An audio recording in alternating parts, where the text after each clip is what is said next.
히브리서 13장 18절에서 25절입니다.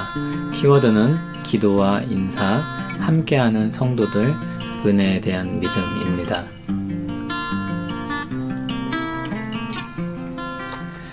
우리를 위하여 기도하라. 우리가 모든 일에 선하게 행하려 함으로 우리에게 선한 양심이 있는 줄을 확신하노니 내가 더 속히 너희에게 돌아가기 위하여 너희가 기도하기를 더욱 원하노라.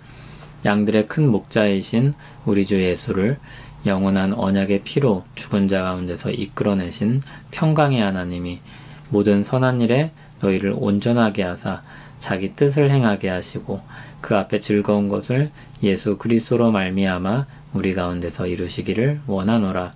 영광이 그에게 세세 무궁토록 있을지어다. 아멘. 형제들아, 내가 너희를 권하노니 권면의 말을 용납하라. 내가 간단히 너희에게 썼느니라. 우리 형제 디모데가 놓인 것을 너희가 알라. 그가 속히 오면 내가 그와 함께 가서 너희를 보리라. 너희를 인도하는 자들과 및 모든 성도들에게 문안하라. 이달리아에서 온 자들도 너희에게 문안하느니라.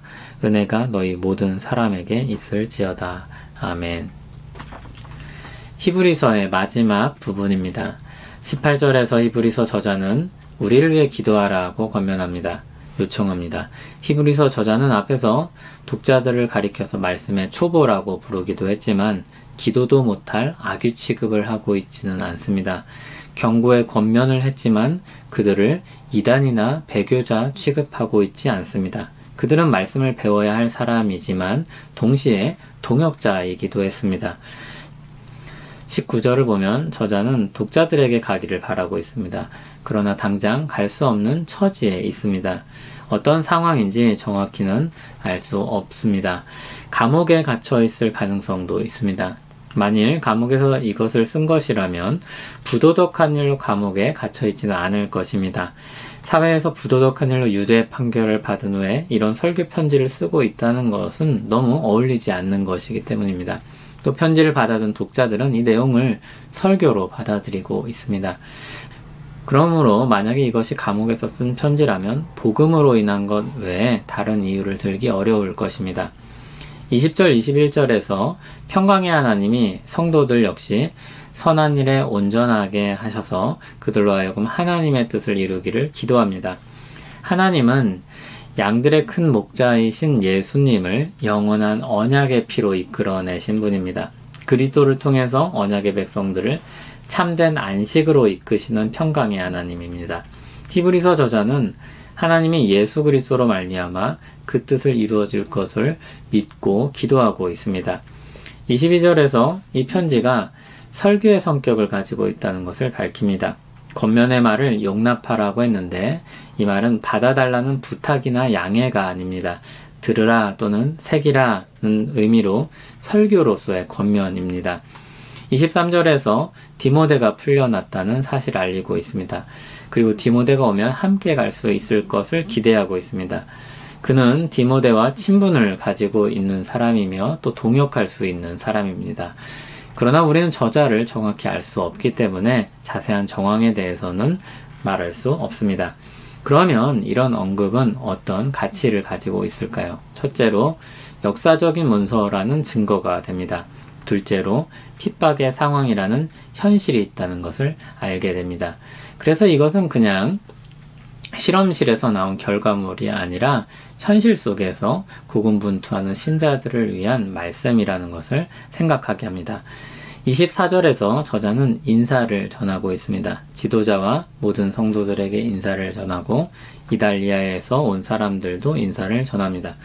25절은 간결한 축도로 마칩니다.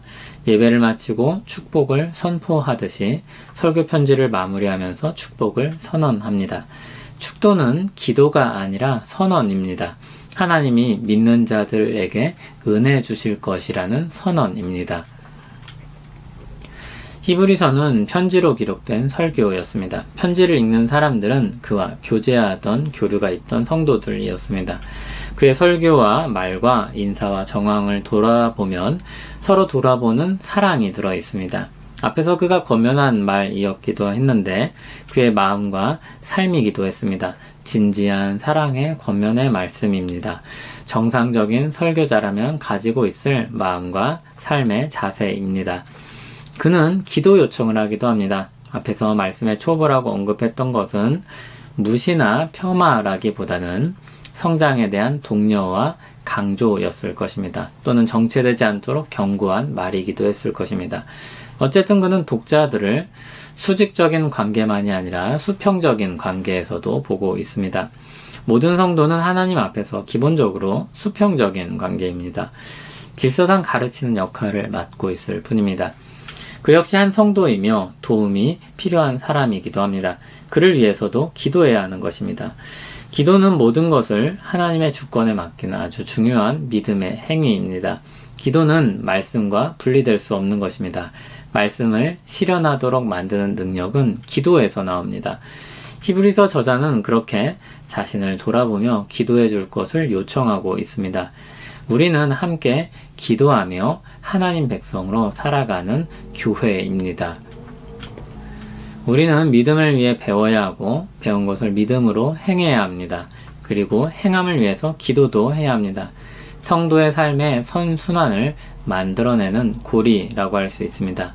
그 중심에는 하나님이 계십니다. 그 토대에는 우리 주 예수 그리스도가 계십니다. 그걸 행할 마음과 능력을 성령님이 주십니다. 삼위일체 하나님의 은혜가 우리에게 있을 것입니다. 우리에게 구원의 은혜를 베푸시는 주님, 히브리서 말씀을 통해 우리에게 베푸신 은혜가 얼마나 견고한지 알게 하시고 우리가 하나님 나라 백성으로 부름받았음을 알게 하시니 감사하며 찬송합니다. 주님의 은혜를 믿고 바라고 기도합니다. 풍성한 은혜를 경험하며 사는 우리 되게 하옵소서.